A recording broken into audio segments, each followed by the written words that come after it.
Notre invité avec Marion Lourd ce matin est député Picardie Debout, député de la Somme. Vous pouvez poser vos questions, chers auditeurs, au 01 45 24 7000 ou sur l'application Radio France. Bonjour François Ruffin. Bonjour. Bonjour. Et bienvenue. Vous venez de publier une lettre à vos camarades socialistes et on va prendre le temps d'en parler parce qu'elle est longue et qu'elle est nourrie et qu'elle s'inscrit dans une démarche de combat politique. Mais on va partir d'une autre forme de conflit, d'une autre forme de guerre, la guerre commerciale lancée par Donald Trump, promise par le président américain. Il promet des barrières douanières. Est-ce qu'il faut y répondre avec les mêmes armes, François Ruffin?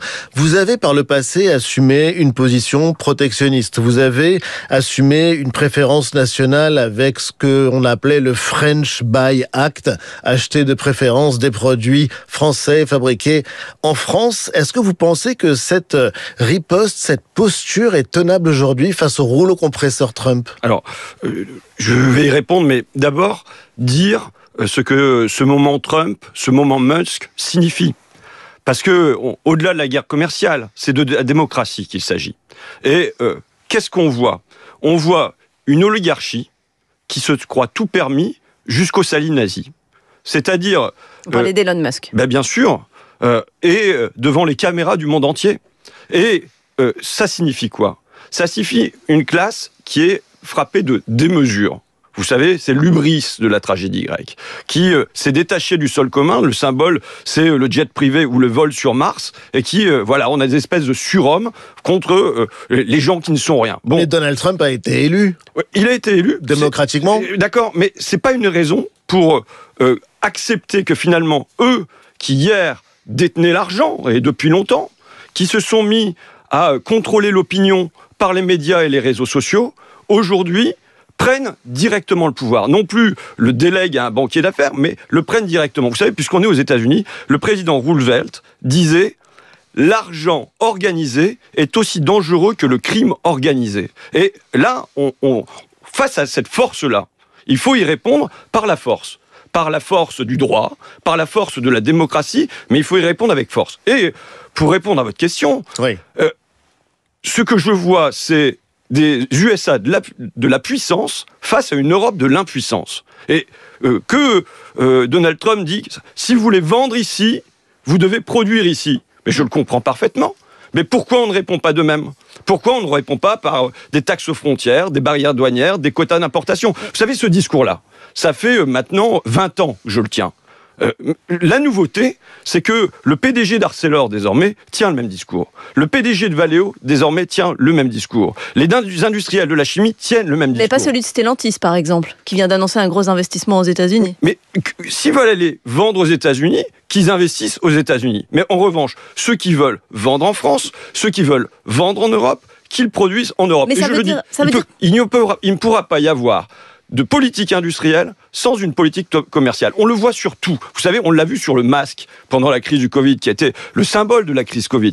Emmanuel Macron a donné des dizaines de millions d'euros pour qu'il y ait des usines de masques qui se créent en France. Sauf qu'elles ont fermé dans les 6 mois. Pourquoi? Parce que 99% des masques continuent à venir de Chine. Et là, ça va se renforcer d'un autre problème, qui est que comme les États-Unis ferment leurs frontières aux produits chinois, ils vont venir se déverser sur le marché européen. Donc si on veut sauver notre industrie, il y a une urgence, c'est une politique commerciale européenne autant que possible, et sinon une politique commerciale au moins sur le terrain du Buy French Act, que les administrations, la police, les pompiers achètent des produits ici. Mais vous entendez par exemple les entreprises qui exportent, je pense aux constructeurs automobiles allemands, parce que eux ils sont inquiets de voir un rétablissement des barrières douanières, ils n'y ont pas intérêt. J'entends qu'on a affaire à un double partage, à un double conflit. Il y a un conflit entre puissances. Enfin, pour l'Europe, c'est l'impuissance. Nous sommes les idiots de la mondialisation depuis plus de 20 ans maintenant, et je suis en première ligne là-dessus parce que ce sont les ouvriers qui ont été les plus durement frappés ces derniers temps. Mais on a un conflit entre puissances. Et ça se double d'un conflit entre le capital et le travail. Parce que vous savez, quand vous avez des papiers des Échos qui vous disent dividendes, les groupes du CAC 40 n'ont jamais été aussi généreux, c'est qu'il y a un ordre du monde qui est organisé pour que les multinationales, en effet, puissent aller chercher les coûts du travail les plus bas, les normes fiscales les plus basses, les normes environnementales les plus basses dans un espèce de grand supermarché du monde. Et donc, elles ont pour partie intérêt à ça. Mais maintenant, si jamais on veut préserver une industrie, voire la développer, il nous faut absolument protéger nos marchés aujourd'hui. Vous savez, mais les produits vont coûter plus cher quand on exportera. Tout à fait à la marge. D'accord ? Et si, à la limite, vous savez, les Chinois pratiquent le protectionnisme et sans complexe. Si on veut vendre en Chine, il faut non seulement produire en Chine, mais en plus, il faut faire du transfert d'innovation, du transfert de compétences. Mais à quoi ressemblerait cette politique commerciale, François Ruffin, puisque nos téléphones, là pour le coup, nos ordinateurs, c'est fabriqué en Chine. Vous parlez des États-Unis, c'est vrai qu'on exporte beaucoup de biens, mais nous importons énormément de services, le software, les logiciels, on parlait de l'intelligence artificielle tout à l'heure, tout ça, ça vient des États-Unis et on ne peut pas pour le moment le fabriquer ou le produire en France. J'entends. Ou en Europe. Je sens. D'une part, vous savez, il y a 10 000 lignes tarifaires à l'OMC. Et donc, je ne dis pas qu'il faut relever nos taxes aux frontières de manière uniforme en mettant tout à 25% ou tout à 40%. Tout ça n'aurait pas de sens. Il faut qu'on identifie les 50, les 100, les 150 produits qui nous apparaissent comme étant clés pour la souveraineté de la nation. Vous savez, c'est Emmanuel Macron, dans le cœur de la crise Covid, qui disait « déléguer à notre protection, notre alimentation, notre sécurité est une folie ». Ben, il faut cesser de le déléguer à d'autres. Donc il faut identifier un certain nombre de produits sur lesquels on mène cette protection commerciale. Et d'autre part, parce que c'est par l'Est qu'on s'est fait piller de cette manière-là, par l'Asie, mais on a un autre souci, qui est que c'est par l'Ouest qu'on se fait piller sur le capital, par les fonds d'investissement, par les fonds de pension anglo-saxons. On a des fonds de pension anglo-saxons qui se sont mis à prendre les plus beaux fleurons. On peut penser à Alstom, que Emmanuel Macron a donné à General Electric, mais par exemple, chez moi, dans mon coin, c'est l'entreprise Watts qui a été repris par un Américain et qui a fermé du jour au lendemain, 100 salariés dans un petit coin rural. C'est une tragédie. Et c'était un Premier ministre allemand qui disait que c'était comme une nuée de sauterelles qui venait dévaster les industries. Ça, il faut protéger le capital. Vous savez, ça veut dire quoi ? Ce que je vous dis là, il y a un rapport d'Olivier Luanzi qui est paru, qui avait été commandé par Emmanuel Macron, mais qui finalement n'a pas été rendu public. Ça veut dire que pour sauver notre industrie, il faut une politique commerciale. 2, il faut mobiliser le capital national plutôt que d'aller faire la danse du ventre à Choose France devant Elon Musk et Mark Zuckerberg comme on l'a fait ces dernières années. C'est des investisseurs. Choose France. Il y a 2000 milliards en France d'assurance vie. Ça n'est pas ciblé sur l'industrie. Il faut évidemment le canaliser. Il faut la flécher. Il faut flécher cette épargne nationale vers des investissements ici. Enfin, le troisième point, c'est que, alors que François Bayrou, dans son discours de politique générale, rendait hommage aux multinationales qui, même quand elles sont françaises, les poules aux œufs d'or. Françaises, en vérité, on sait qu'une renaissance de l'industrie dans notre pays, ça passe par les établissements de taille intermédiaire, ça passe par les TPE, ça passe par les PME. C'est par ce tissu profond-là qu'on fera renaître l'industrie dans notre pays. François, enfin, tout autre sujet qui est dans l'actualité également, c'est Bruno Retailleau, le ministre de l'Intérieur, qui doit présenter aujourd'hui une nouvelle circulaire aux préfets qui leur demande de n'accepter que de manière exceptionnelle la régularisation des sans-papiers par le travail ou pour motif familial et d'exiger 7 ans de présence en France, alors que la circulaire Valls fixait un quota de 30 000 personnes régularisées par an. Qu'est-ce que ça vous inspire ? Écoutez, il faut mesurer déjà l'immense difficulté pour les personnes qui vivent depuis des années sur le territoire français, qui travaillent, qui payent des impôts, pour accéder simplement à avoir un rendez-vous à la préfecture et des galères en série pour obtenir à la fin des papiers. Moi, je suis pour que les gens qui sont sur le territoire français puissent s'intégrer par la langue, puissent s'intégrer par le travail. Et quand on voit, par exemple, on a fini par y arriver, et c'est une fierté, que Abou Sangaré, le héros de l'histoire de Souleymane, c'est une intégration française. Mais vous ne croyez pas à l'appel d'air, vous, la théorie de l'appel d'air ? Je vous le dis, je suis pour que toutes les personnes qui sont sur le territoire français, quand elles travaillent, puissent accéder à des papiers, être intégrés normalement, puissent vivre sans avoir au cœur la peur. Ça ne signifie pas, en revanche, je suis hostile à une politique qui viendrait dire on a besoin d'auxiliaires de vie, donc on va aller chercher en Afrique subsaharienne des auxiliaires de vie pour le marché français. Je suis hostile à ce type de politique-là. Il y a des auditeurs nombreux au Standard Inter. François Ruffin. Bonjour Angelo. Bonjour François Inter, bonjour François Ruffin. Bienvenue, vous avez une question pour notre invité. Alors, je trouve personnellement, et je ne crois pas que ce n'est qu'une impression, que la gauche a beaucoup de pudeur, et notamment le camp des Insoumis, à aborder le thème de la délinquance et de la répression, avec à son crédit qu'ils sont les seuls à avoir parlé des retours des polices de proximité dans les quartiers. Et je trouve qu'en se coupant de ce sujet essentiel de la délinquance, donc la préservation de la tranquillité pour des travailleurs ou autres, elle laisse un boulevard à la droite et au Rassemblement national. Et je pense que c'est une des raisons pour lesquelles vous avez des électeurs qui passent de l'un à l'autre. Il y a une pudeur qui n'est pas justifiée. Je suis un sympathisant et un militant de gauche, mais cette façon de ne pas parler de ce sujet ou de l'aborder du bout des lèvres me sidère totalement. Alors on va laisser Angelo, François Ruffin vous répondre. Oui, bonjour. Je comprends que Angelo nous dise ça. Maintenant, pour ma part, en tout cas, il n'y a jamais eu de pudeur. Pour qui me connaît, je n'ai jamais hésité à aborder les questions de sécurité. Et je suis heureux que le thème du narcotrafic, aujourd'hui, ait sa place publique. Pourquoi ? Parce que je l'entends depuis 2 années, et je l'ai dit, le trafic de drogue, ça pourrit la vie de qui ? Ça pourrit d'abord la vie des habitants des quartiers. Je veux dire, c'est des tas de témoignages que je recueille de parents hyper inquiets pour leur enfant. Ça veut dire que quand l'enfant va au collège, on lui dit de passer par tel ou tel chemin, mais d'éviter ce point d'île-là. Ça veut dire que on l'appelle dès qu'il rentre du collège pour être sûr qu'il est bien rentré, avec pas seulement la crainte d'être tué, mais la crainte à l'adolescence, notamment pour les garçons, d'un basculement dans l'argent facile. Mais vous soutenez du coup le ministre de l'Intérieur qui propose d'en faire une cause nationale, la lutte contre le trafic de stupéfiants. Est-ce que vous soutenez également le ministre de la Justice qui veut un parquet national anticriminalité organisé? Vous savez, je rencontrais la semaine dernière le sénateur Jérôme Durain qui avait mené la commission d'enquête sur le narcotrafic. Et donc, la recommandation principale qu'il donne, c'est « follow the money ». Suivre l'argent, de manière à ce que, alors à l'inverse de ce qu'a fait Gérald Darmanin avec ses opérations place nette, avec les points de deal. Voilà, avec une police qui apparaît un jour et qui disparaît le lendemain et qui permet seulement d'avoir des petits dealers. Là, c'est d'aller chercher les gros bonnets, notamment en ayant des inspecteurs du fisc, des inspecteurs des douanes, des inspecteurs de police spécialisés dans les questions de patrimoine et qui viennent comparer le train de vie des gens avec leurs revenus déclarés. Et donc, je suis tout à fait favorable à ça. Maintenant, la seule nuance, et je l'ai dit à Jérôme Durain, que je vois, c'est que il manque pour moi un deuxième volet.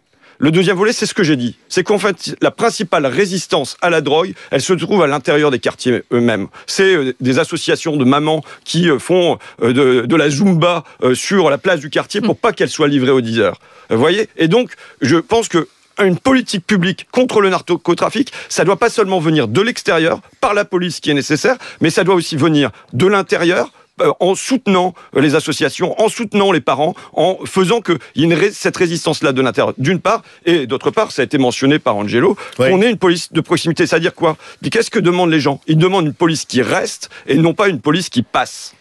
Il y a donc cette lettre que vous avez publiée hier soir, une lettre qui commence par ces mots « Chers et chers camarades socialistes », ça commence plutôt bien, mais vous leur demandez où ils vont, quel est leur cap, et vous vous interrogez parce que vous avez l'impression que les socialistes sont en train de trahir les promesses de la gauche. Quand on vous lit, c'est assez sévère. Ce sont les choix qui sont faits depuis maintenant des décennies, depuis François Mitterrand, depuis Jacques Delors en Europe, depuis Pascal Lamy, et confirmé par François Hollande, que vous refusez complètement.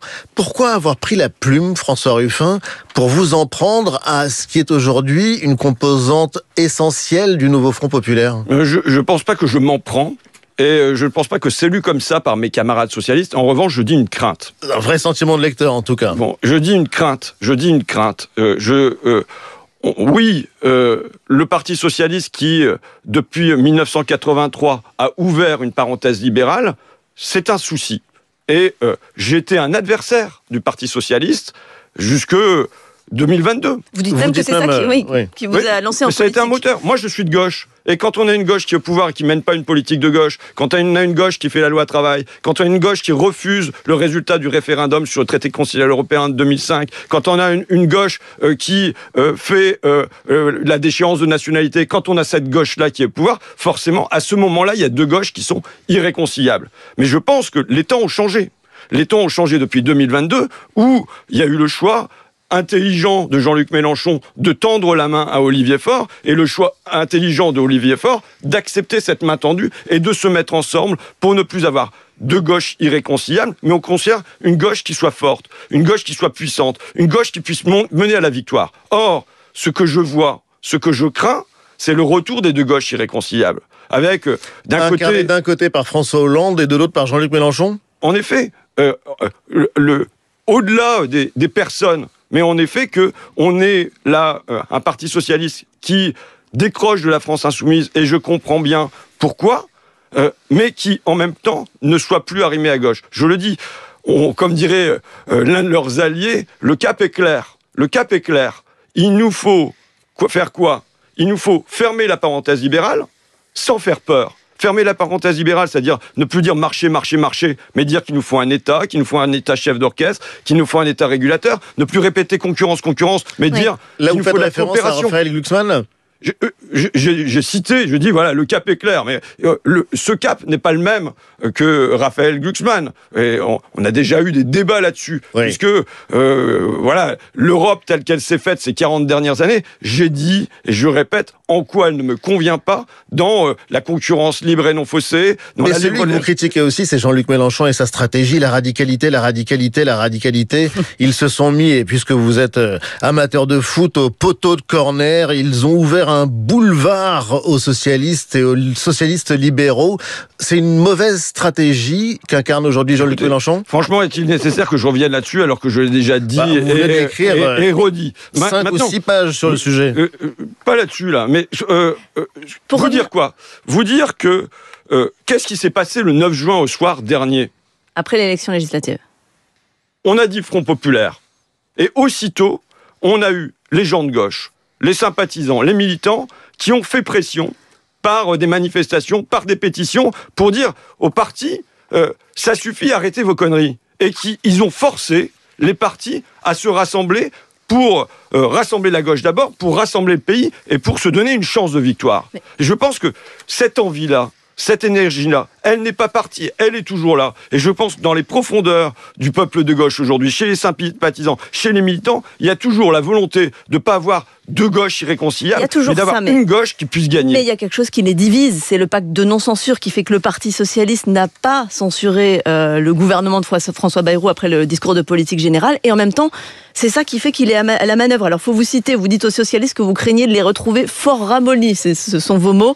Vous critiquez les bons points accordés, selon vous, par le PS à François Bayrou, et pourtant, est-ce que c'est pas cette non-censure du gouvernement par le PS qui leur permet de remporter des victoires, y compris cette nuit au Sénat, où ils ont obtenu un certain nombre de lois, une moisson de lois contre la vie chère en Outre-mer, pour des ratios de soignants. C'était pas au Sénat, c'était à l'Assemblée nationale. C'était à l'Assemblée nationale, c'était leur niche parlementaire. À mon avis, derrière, c'est le Sénat qui va bloquer tout ça. Mais ils ont obtenu des victoires, des ratios de soignants à l'hôpital, des repas à 1 € dans les restaurants universitaires, la lutte contre les pannes d'ascenseur, des meilleures protections des enfants accueillis en crèche contre la financiarisation.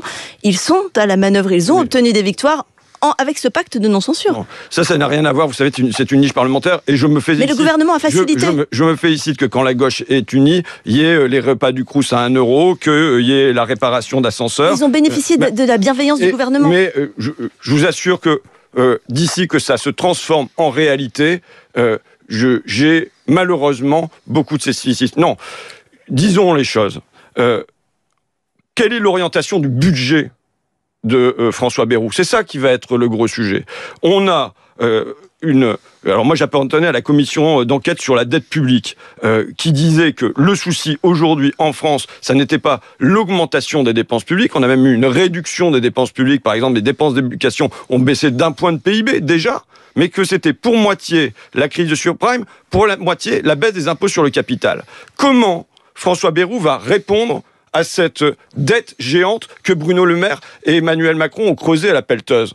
Est-ce qu'il va y répondre par une augmentation des recettes, et en particulier des recettes sur ceux qui, y compris dans les Échos, disent taxez-nous sur les successions, parce que, en effet, il y a une concentration des richesses, du patrimoine, chez le % ou chez le millième des plus fortunés de ce pays. Alors, Est-ce que c'est comme ça? Est-ce que c'est comme ça que François Bayrou va y répondre? Non, il lui répond par des économies de bout de chandelle sur à peu près tout, sur le sport, sur l'éducation, sur les contrats aidés dans les quartiers, et je pense que ce budget-là, à l'arrivée, les socialistes verront bien qu'ils ne peuvent pas. Rendez-vous en février, le texte de toute façon reviendra à l'Assemblée, on aura l'occasion d'assister et de comprendre les débats qui s'y joueront, mais dans l'actualité, il y a aussi le Parlement européen qui a adopté hier une résolution qui demandait la libération de Boualem Sansal, qui est emprisonné arbitrairement en Algérie. 533 votes sur les 605 eurodéputés présents. L'eurodéputée insoumise Rima Hassan a voté contre. Manon Aubry s'est abstenue. Qu'est-ce que ça vous inspire? Écoutez, pour moi, il n'y a aucun doute que la place d'un écrivain n'est pas en prison. N'est pas en prison, c'est pas sa place dans les prisons françaises, ça n'est pas sa place dans les prisons algériennes, et qu'on soit d'accord ou pas d'accord avec ce qu'il écrit. Ça s'appelle la liberté d'expression. Et vous savez, si moi, comme reporter... Mais qu'est-ce que vous dites à votre camarade Rima Hassan? Je dis que même s'il y a l'instrumentalisation par l'extrême droite sur cette question, évidemment qu'il faut tout faire pour réclamer la libération d'un écrivain. Que, parce qu'il est français, évidemment, on doit aussi lui apporter notre soutien pour le libérer. Et je veux dire, il y a aucun doute à avoir sur cette question. Et je le répète, c'est la phrase de Voltaire, je ne suis pas d'accord avec vos idées, mais je ferai tout ce que je peux pour que vous puissiez les exprimer. Bon, moi, je ne suis pas d'accord avec plein de choses qu'écrit Boualem Sansal, mais il doit pouvoir s'exprimer, en tout cas, sa place n'est pas en prison. Mais sur la question de ces votes vous indigne? Je suis en désaccord complet avec ce vote-là, il n'y a pas de doute, voilà.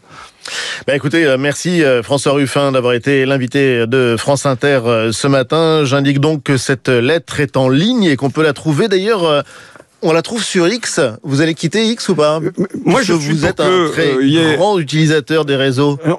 Personnellement, j'en suis un très faible utilisateur, mais heureusement, j'ai une équipe qui le fait pour moi. Mais la sortie individuelle de X n'a malheureusement pas de sens. On a déjà bien des difficultés d'expression dans ce pays avec des médias qui, vous le savez, sont aux mains... hormis le service public, mais des plus grands milliardaires, on ne va pas en plus se couper soi-même un bras. En revanche, la question, c'est une question politique. Est-ce que, quand on a un Elon Musk qui fait le salut des nazis, qui s'ingère dans la politique en Grande-Bretagne, dans la politique en Allemagne, qui vient soutenir des partis fascistes en Europe, est-ce qu'on continue à lui dérouler le tapis rouge, ou est-ce qu'on le prive de ses outils, on le prive de vente de Tesla, et on le prive de Twitter? Et je pense que Thierry Breton, dont je ne suis pas l'ami, mais il pose des bonnes questions. D'accord? Et donc, là, de la même manière qu'il nous faut une Europe de la puissance sur le terrain commercial, il nous faut une Europe de la puissance, là, aujourd'hui, aussi sur la question des réseaux sociaux, et non pas une Europe de l'impuissance. Merci François Ruffin d'avoir été l'invité de France Inter.